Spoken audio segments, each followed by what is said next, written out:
चलिए आज बात करते हैं माधवपुर गांव की। भारत के कई गांवों की तरह इसकी भी अपनी एक कहानी है।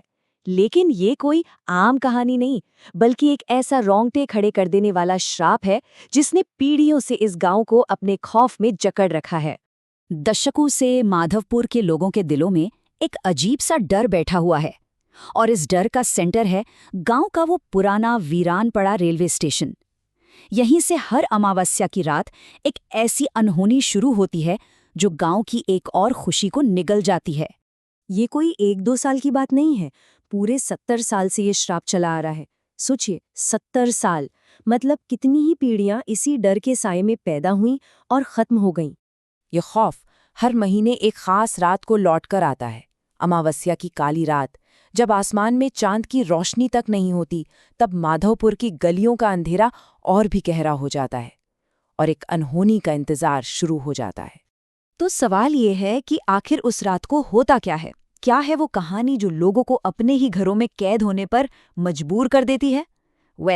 ये कहानी है एक भूतिया बारात की। हर अमावस्या की रात ठीक 9 बजे, जब पूरा गांव मौत जैसे सन्नाटे में डूबा होता है, तभी उस वीरान स्टेशन से शादी के नगाड़ों की आवाज गूंजने लगती है। एक ऐसी आवाज जो इस बात का इशारा है कि वो आ गए हैं। और फिर जब ये आवाजें शांत होती हैं तो गांव में एक और जिंदगी हमेशा के लिए खामोश हो जाती है। गांव की कोई एक कुंवारी लड़की गायब हो जाती है, हमेशा हमेशा के लिए। अब देखिए, जब कोई खतरा इतने सालों से हो तो लोग उससे बचने के तरीके भी सीख जाते हैं। गांव वालों ने भी हादसों से कुछ नियम सीखे हैं। ये सिर्फ नियम नहीं है, असल में ये जिंदा रहने की शर्तें हैं। तो ये श्राप काम कैसे करता है? इसके 4 सीधे साधे और बेहद डरावने नियम हैं। पहला, ये सिर्फ अमावस्या की रात को ही होता है। दूसरा, इसका निशाना हमेशा गांव की कोई कुंवारी लड़की होती है। तीसरा नियम सबसे खतरनाक है कि जो भी बाहर निकलकर इस बारात को देख लेता है, उसे भी ये अपने साथ ले जाते हैं। और चौथा, जो एक बार गया वो कभी लौटकर नहीं आया। इस नियम को तोड़ने का अंजाम क्या होता है, ये गांव के एक बुजुर्ग सुरेश काका की बातों से साफ हो जाता है।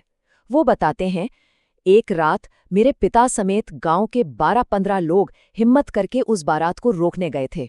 मैंने ना तो अपने पिता को फिर कभी देखा, ना ही उनमें से किसी और को। लेकिन वक्त बदलता है और हर पीढ़ी में कुछ लोग ऐसे होते हैं जो इन पुरानी बातों पर यकीन नहीं करते। और माधोपुर में भी ऐसा ही हो रहा था। एक तरफ था अंधविश्वास का डर और दूसरी तरफ थी जानने की जिद।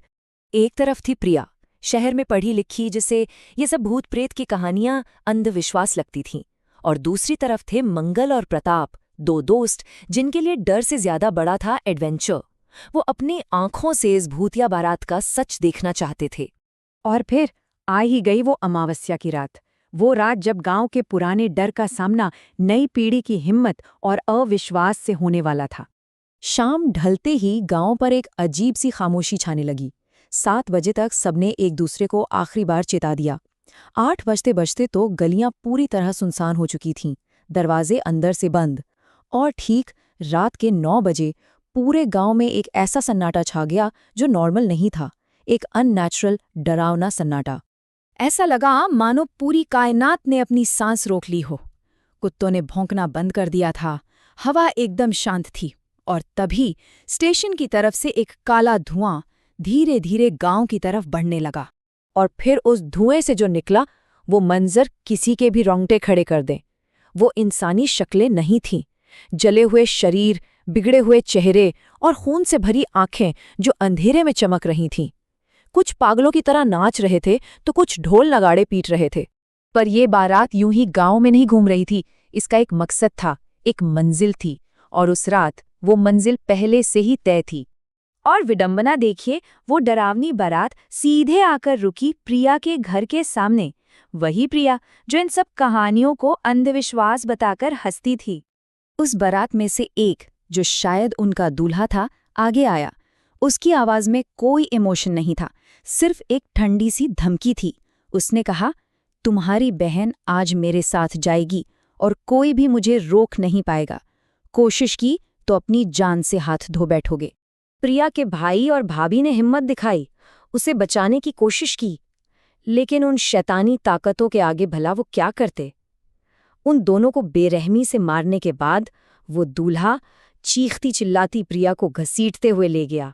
बारात प्रिया को लेकर वापस उसी वीरान स्टेशन पर पहुंची और वहां उन पटरियों पर, जहां सालों से कोई ट्रेन नहीं आई थी, अचानक एक काली भूतिया ट्रेन खड़ी थी और उसके अंदर तड़पती हुई अनगिनत आत्माएं कैद थीं। उस एक रात ने माधवपुर की खामोशी को और भी गहरा कर दिया। श्राप ने एक बार फिर ये साबित कर दिया था कि उसे तोड़ा नहीं जा सकता। अगली सुबह जब लोगों की हिम्मत हुई बाहर निकलने की, तो प्रिया का घर मातम में डूबा था। प्रिया गायब हो चुकी थी और उसके भाई भाभी की लाशें घर में पड़ी थीं। लेकिन एक सवाल अब भी था, उन दो लड़कों का क्या हुआ? मंगल और प्रताप, जिन्होंने छिपकर ये सब अपनी आंखों से देखा था। वो बच तो गए, शायद इसलिए कि वो छिपे हुए थे, लेकिन उस रात ने उनके अंदर का सारा हौसला खत्म कर दिया। वो इतना डर गए कि उसके बाद कभी सूरज ढलने के बाद घर से बाहर कदम नहीं रखा। वो इस श्राप की एक जीती जागती मिसाल बनकर रह गए। और सबसे खौफनाक बात, ये कहानी वहां खत्म नहीं हुई। कहते हैं माधोपुर में आज भी हर अमावस्या की रात वही नगाड़े बजते हैं और गांव की एक और कुंवारी लड़की हमेशा के लिए उस भूतिया बारात का हिस्सा बन जाती है।